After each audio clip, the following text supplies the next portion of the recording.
Welcome to the Heal Your Hunger Show, where we get to the heart of why you overeat and how to stop. If you struggle with food and weight like I did, welcome home. Welcome everybody to the Heal Your Hunger Show. So happy to have you here. It is a great day to be alive, and I'm really excited about today's message. It's a short one, but I think it packs a punch.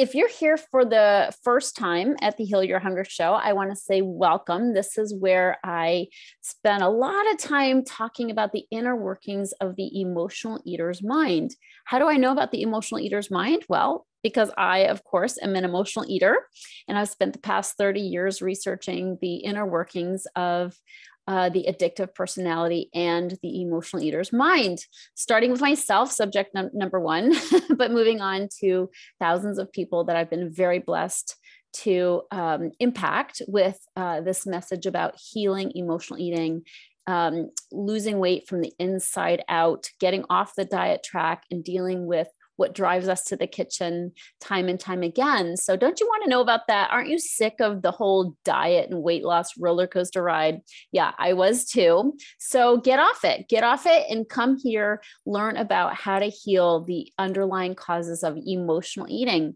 You know, what my clients find is if they stop emotionally eating, they lose weight without trying. So that's what's possible for you. And I am recording this live in the Secret Sauce group. So join us there because you'll get the shows, many of the shows I do live. You'll also be the first to know about cool things happening, invitations to classes, free gifts, and also just community and connection with those who understand what it's like to feel powerless over a cookie. Yeah, a lot of people don't know what that's like, and they, look at us strange when we try to explain it. If you've ever tried to explain what it's like to be an emotional eater to somebody who isn't one, they are like, just eat less, just exercise more, just cut out sweets, lots of well-meaning advice that doesn't work for us because we have this crazy compulsion to eat everything ooey gooey and chewy, right? So this is where we connect with each other. Go to Facebook, type in the Secret Sauce and emotional eating, and boom, we'll let you in. And we'd love to have you join us there and keep the conversation going. Also, my Quit Sugar Challenge is open for registration. The next one is coming up very soon. Join us there if you want help and really a jump start in quitting sugar. I'm telling you, this was key to my weight loss journey. If I kept eating sugar, if I would have kept eating sugar, I would never have lost 50 pounds. So sugar is very devious. It sneaks into all kinds of foods that we don't even realize. So even when you're trying to eat healthy, if you're eating sugar that's hidden in your foods, you're going to be craving sugar, and it's going to make it so much harder to eat clean, and that'll cause self-sabotage. So join us and learn how to quit sugar in a super easy way in 5 days. Go to quitsugarchallenge.com and register now. If you want to spend time with me, come and be a VIP. And you'll have an option for that. It's just a little bit more money, but boy, oh boy, you get so much value because we hang out after class and I answer questions and we spend a lot of time together. So it's awesome. Okay, on with the show. Hi, everybody. Hello. I'm really excited about today's show. Really important that we start taking a look at our habits and what's going on with us, how we're living. And I really want to dig into this because I hear time and time again, I should say, if I were paid $10 for every time I heard I was doing well until, I would be a very rich woman. So welcome to people in the Secret Sauce group. Please comment below if there's anything I say that resonates for you. Love to have you join me in the conversation. But I'm going to be talking today about not being a victim of circumstance because so many emotional eaters find themselves in a precarious situation where they're trying to do better with their food choices, with their diet, with their exercise, with self-care. but, they're leaving it up to chance. Okay. So oftentimes we're doing well when we have, things in place, like we're cooking at home and we're, buying foods from a certain supermarket. The kids are they're on vacation or they're gone. They went to camp. So, and so we're like, we get everything precariously set up where we can eat clean. Okay. It's like, I'm eating clean. Everything's going well. But let me take the pandemic as an example, because boy, oh boy, I would be rich if I got $10 for every time somebody said I was doing well until the pandemic hit. Okay. There are gazillions of people. That's a real number, by the way. So there are gazillions of people that were, it was 2020. Let's go back to 2020. And they had started the year right. And they were eating clean and they were exercising. And then boom, come March, there's a pandemic. We have a lockdown. People are freaking out because there's no toilet paper. And we're stockpiling food. I mean, it's sort of like Armageddon. We didn't know what was going to happen. None of us had this experience before in our lifetimes. So all of a sudden, our entire world is thrown up in the air and the pieces are falling in different places and nothing looks the same. And guess what happens to the emotional eater's clean eating plan? Down the tubes. Okay, down the tubes. And so what happens is, everybody who was eating well, every emotional eater that was trying to lose weight, everything got mixed up and, thrown about. And all of a sudden they find themselves overeating. There's panic, there's fear, there's uncertainty. There's a lot of emotions, right? So we were all kind of freaking out. And if you didn't have a system for overcoming and staying, free from emotional eating, if you were just on, symptom management and you didn't have a deeper program for staying clean, everything was gone. Okay. All your good habits were gone. You were in the food, you were eating, you were packing on pounds, you were regaining the weight you had lost. Okay. From your good efforts in the beginning of 2020. So this happened to so many people.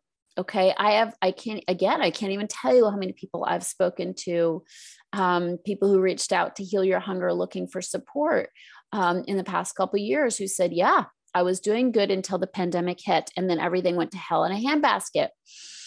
So it could be something else, right? I was doing well until I lost my job. I was doing well until my kid went to college. I was doing well until my husband left me. I was doing well until I got sick. I was doing well until I broke my foot. I was doing well until the gym closed, right? It goes on and on and on. There's something I was doing well until. And I really want to address this, because if your plan is to diet and exercise as a way to manage your weight, and you are an emotional eater, which, by the way, if you're not sure if you're an emotional eater, go to my website, healyourhunger.com, take the quiz. It's a 2-minute quiz. Take the quiz and find out if you're an emotional eater. Okay. But if you are pretty sure you are, and what is an emotional eater real quick? Emotional eater emotional eating means we bury our emotions with food. It doesn't have to be that you eat when you're sad. You could eat when you're happy. Emotional eating means we turn to food to manage our emotions. This is why during the pandemic, so many people emotionally ate. In fact, people who weren't even considered emotional eaters were emotionally eating. That's why I think we all have the capacity to be emotional eaters. Nobody's exempt from this. My boyfriend's an emotional eater when he eats potato chips. Okay. When he eats potato chips, he can't stop. But he's smart, and he's not much of an emotional eater because he doesn't really eat to bury his emotions. But that's only when he's not eating potato chips. Potato chips are in the game, all bets are off. So anyway, point is we all can go there. And during the pandemic, people who didn't normally emotionally eat, who didn't have a weight problem, they were using food for comfort. Okay. And so it happens. It happens to the best of us. If you're somebody who, like me, had a habit of emotional eating, or if you went down the tubes during the pandemic, if you had trouble managing your weight and your eating, because you were stuffing your fear and anxiety and uncertainty and, just sort of discombobulated emotions. If you were stuffing those with food, obviously that's emotional eating. So the point is, if your plan for weight loss is about diet and exercise, and it's not about healing emotional eating, the minute something happens, the minute the winds change and something happens in your life that throws you emotionally, you throw away your plan, right? The diet and exercise plan doesn't work. It is not sustainable in tough times, typically, if you're an emotional eater. Okay. So time and time again, if you're an emotional eater, you try to do good, right? This is diet talk. I'm doing good. I'm things are going well. But the minute something emotional happens, the minute there's an emotional upset, you turn to the food and you can't help yourself. That's probably because you're an emotional eater, and you have to have a better plan than diet and exercise for weight loss and managing your weight. You have to have a better plan. If you don't have a better plan, you have to get one now. Okay. Don't leave it up to chance. The diet and exercise roadmap will not sustain you in hard emotional times. As emotional eaters, we need a way to manage our emotions. We need a way to make it through tough times, difficult circumstances, the wind's changing. Okay. Otherwise, you're a victim of circumstance. The minute somebody dies, the minute you have a dysregulated kid, or the minute somebody leaves you, the minute something troubling happens, or the minute something really good happens and you don't feel worthy of it and you decide to self-sabotage, the minute something happens, you turn to food because that's your main coping tool. You're a victim of circumstance. And your plan for weight loss and weight management goes out the window. Okay. I don't want you to be a victim of circumstance. I don't want you to be like a leaf blowing in the breeze, where whichever way the breezes blow, there you go. That's no plan. That is not a plan that's sustainable. That is not a plan that's to be dependent on. That's not a plan that will help you lose weight and enjoy living in a thin body. Okay. So what I teach my clients is a way by which they can get through any hard times. Okay. And that's what I want for you. You have to have a plan that has deep roots, that allows you to deal with anything that comes down the pike. Because as emotional eaters, when we spend our lives burying our emotions, when we eat anytime we're upset, anytime something bad happens, we don't know how to deal with hard emotions. We don't know how to fly when the winds change. We don't know how to stay, stay on a path of healing and clean eating and self-care if we haven't learned it. And diets don't give you that. Diets don't give you a way of coping with hard times. Have you noticed? Diets are about eating. Exercise is about exercise. But what's your plan for dealing with your emotions, hard times, difficult circumstances? Okay. Surprises. They happen. The pandemic was a big surprise for us. And my clients who had a plan for facing and dealing with their emotions and staying grounded and centered, they got through it without overeating. I had clients who lost weight in the pandemic. Surprise, surprise, it's possible. Okay. So I don't want you to just be that person who is just waiting for the next thing to happen, the other shoe to drop, and there goes your plan for healthy living. You can live in such a way that no matter what happens, you can deal with it. Okay. My boyfriend just left for 3 weeks. He's on the other side of the world. We're on different days, most days. That's not a big blow. I realize, okay, BFD. But for me, it kind of is a big deal because I love him so much and I miss him terribly. So I was a little thrown, but not to the point where I would eat over it. So I had a plan for dealing with the emotional, upset of having him taken to the airport. He says, bye-bye. I don't get to see him for 3 weeks. That's a long time when, you're really into somebody, but I can deal with it because I have a plan for living. Okay. I have a plan that keeps me centered and emotionally on track. That doesn't have to throw me. That the quiet in my house, the moments of feeling lonely, the moments of missing him terribly, that craving for his sweetness, his tenderness, I don't have to get thrown by that. And I don't have to go to the refrigerator because I have a way to deal with difficult emotions. I have a way to ride them out and instead of stuffing them. That's what I want for you, so that you're not a victim of circumstance. Now, I realize there's harder things that might come down the pike, but I also believe that I can deal with them because I have this plan for living. I have this roadmap for being emotionally on balance, okay? Emotionally balanced, emotionally grounded.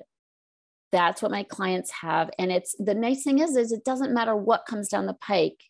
You can face it and deal with it. I just had a client who lost her brother, or her very close, very dear brother, and she didn't eat through it. She hosted Shiva in her house for a week and had every kind of terrible food in her house. She didn't eat any of it.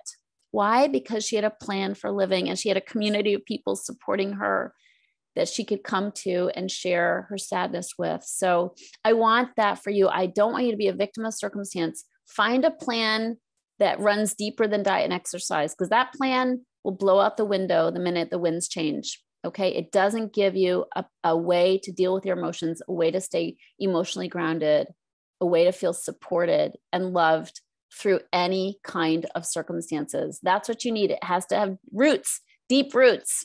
Okay. And then, if you're not emotionally eating, as I said earlier, the weight loss happens without your trying.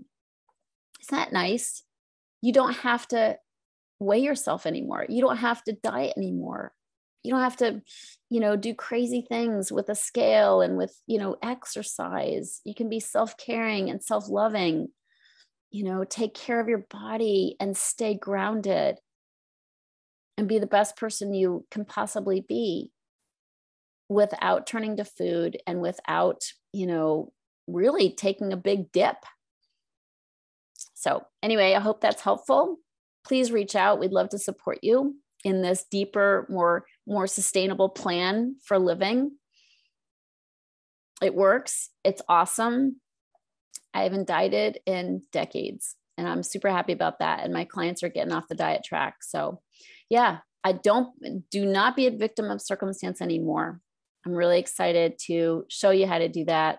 But it's an important message. So take a look at what you're doing. Okay. Is your plan sustainable? Is your plan grounded in becoming more emotionally balanced, where nothing has to throw you?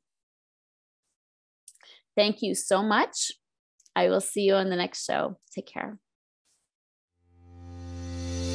If you enjoyed this podcast and want to get free support, insider health info, exclusive invites to events, and more, visit healyourhunger.com.